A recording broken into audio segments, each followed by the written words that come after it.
Starving children, dangerously malnourished.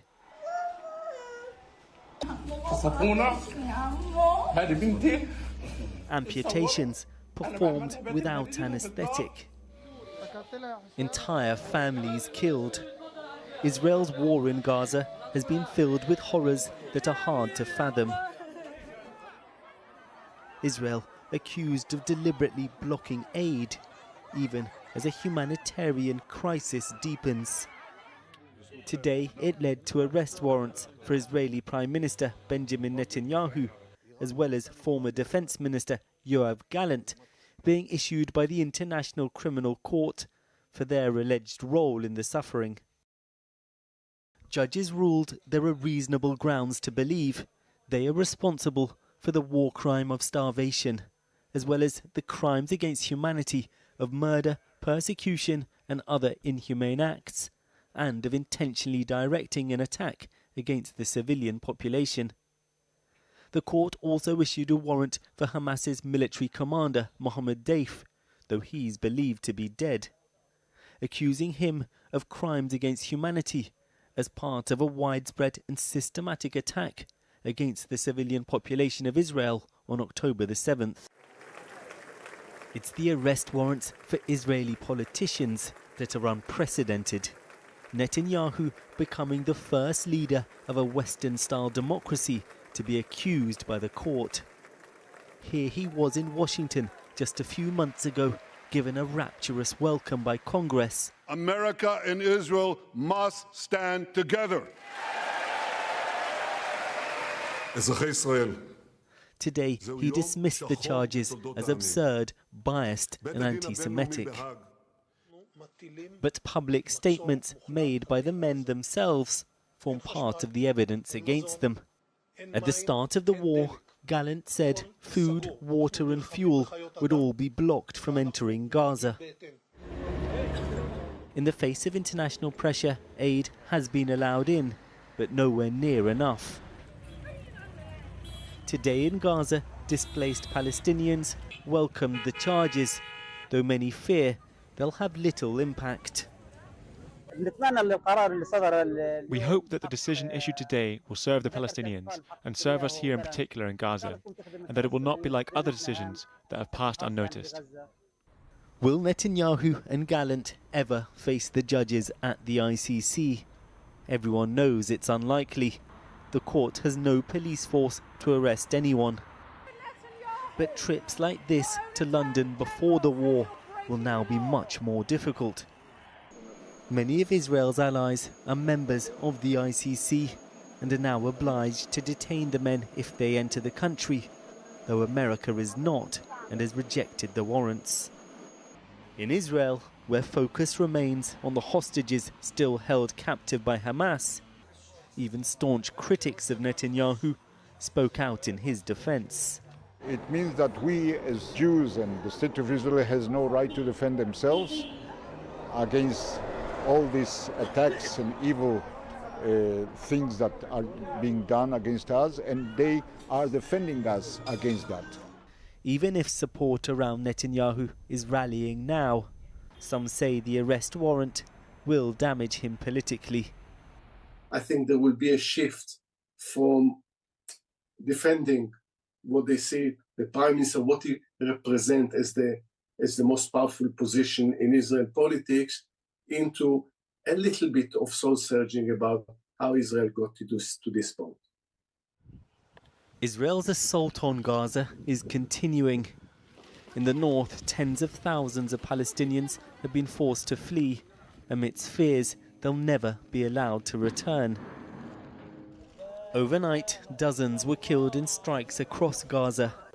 Here, the funerals of 3 children in the southern city of Khan Yunis. What impact, if any, will today's arrest warrants have on international efforts to finally reach a ceasefire? Well, earlier I spoke to Jeffrey Robertson, Casey, a leading human rights lawyer who has been a UN war crimes judge. I began by asking how historic these arrest warrants are. Well, we've had Kenyan leaders issued with warrants. They turned up, they were given bail. and they fought the case through lawyers. It never got to trial.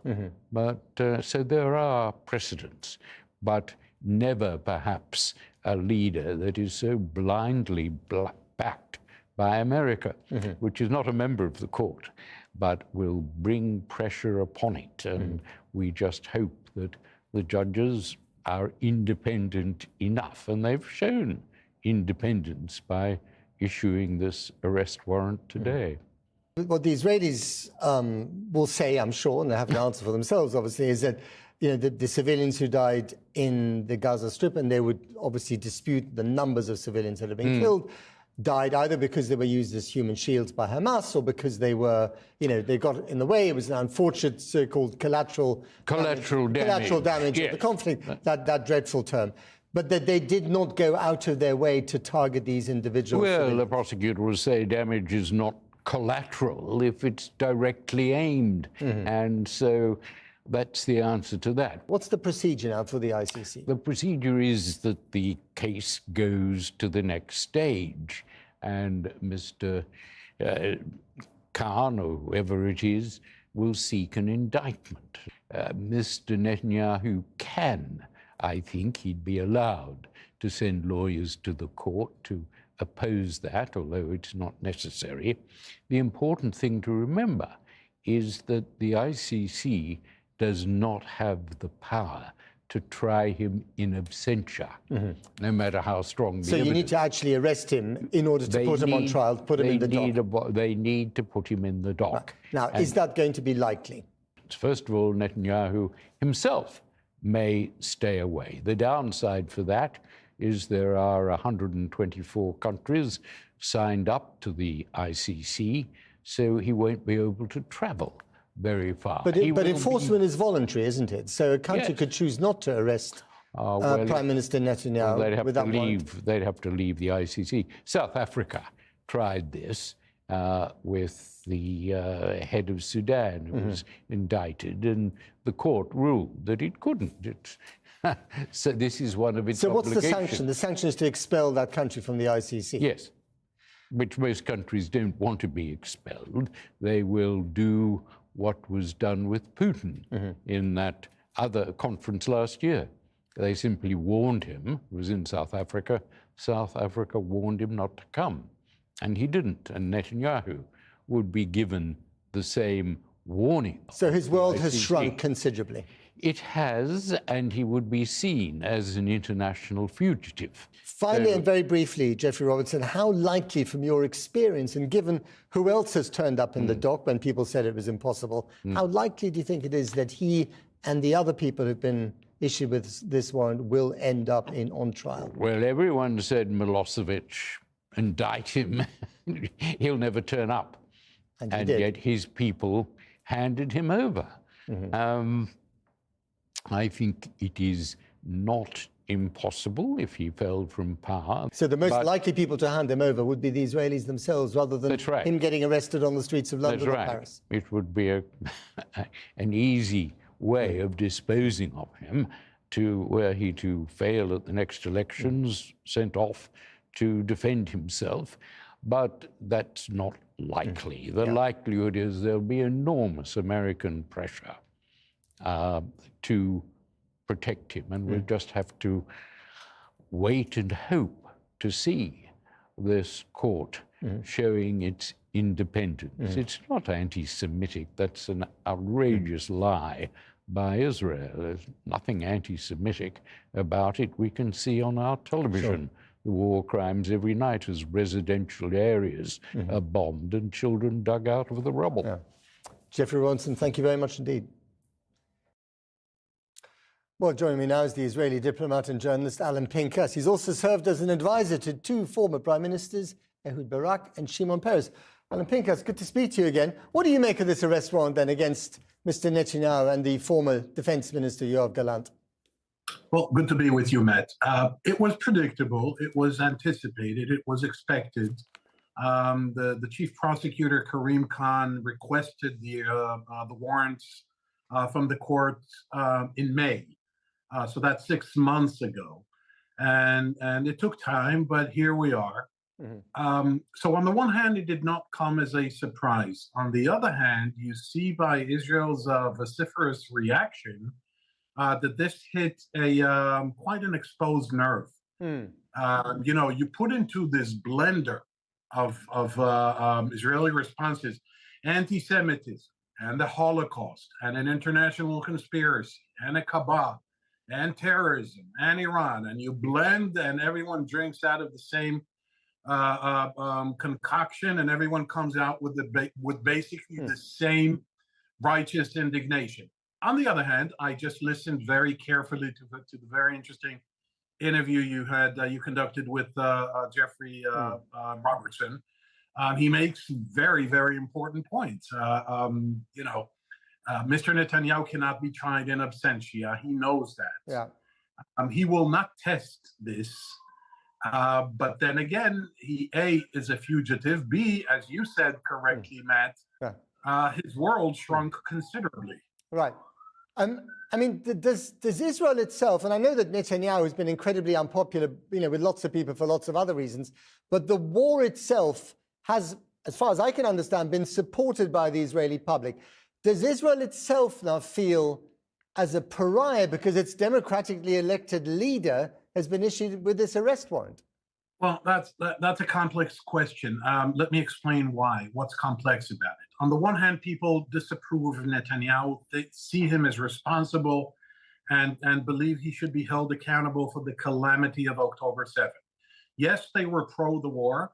No, they do not truly realize and understand what Israel did in Gaza. Some do and don't care. Some choose not to know, and some just don't know. Right. Now, you know, you have to understand the Israeli mindset, because there's a symbolic dimension to this and a practical dimension. The practical, I think, was covered way better than I can possibly do by Jeffrey Roberts in terms of the legality or the legal issues. But there's a symbolism here. Here's an Israel that believes it's on the moral high ground, that believes it has the most moral military in the world, that believes it is defending itself. Right. That you have to understand, the military, the Israeli military, is not some professional army. It's everyone. It's a people's. But do you? So people feel bad. Right. But do you personally agree with the government in Tel Aviv that has said this is an anti-Semitic act? This arrest warrant is anti-Semitic. No, I do not. I mean, that is clearly what they're trying to do here. Well, they're doing two things, Matt. First of all, Mr. Netanyahu, who suffers from a long time Louis XIV syndrome, identifying the state with himself and himself with the state, turns this into everyone's problem. We are being attacked by anti-Semites. We are the victims of a global conspiracy centered in The Hague, blah blah, et cetera, et cetera. Right. The second thing is that look, the Prime Minister of my country is accused of war crimes. There's no question in my mind that he will not stand up trial. But just briefly, sorry to interrupt you because we've slightly run out of time, Alan. Just one final one, briefly. Yeah. Do you think it's possible, as Jeffrey Robertson has suggested, that actually maybe the Israelis themselves might arrest him and hand him over to the ICC? No, or is that never going to happen? No, no, for a very practical reason. If the Prime Minister of your country is accused of war crimes, crimes against humanity, as is the Defence Minister, it inevitably entails that about 200 other brigadier generals, major generals, lieutenant generals, and even colonels will be accused of similar crimes. Right. No, I don't think that will happen. Alan, we've run out of time. Alan Pincus, thank you very much indeed for joining us on such a complex issue. Matt. Thank you.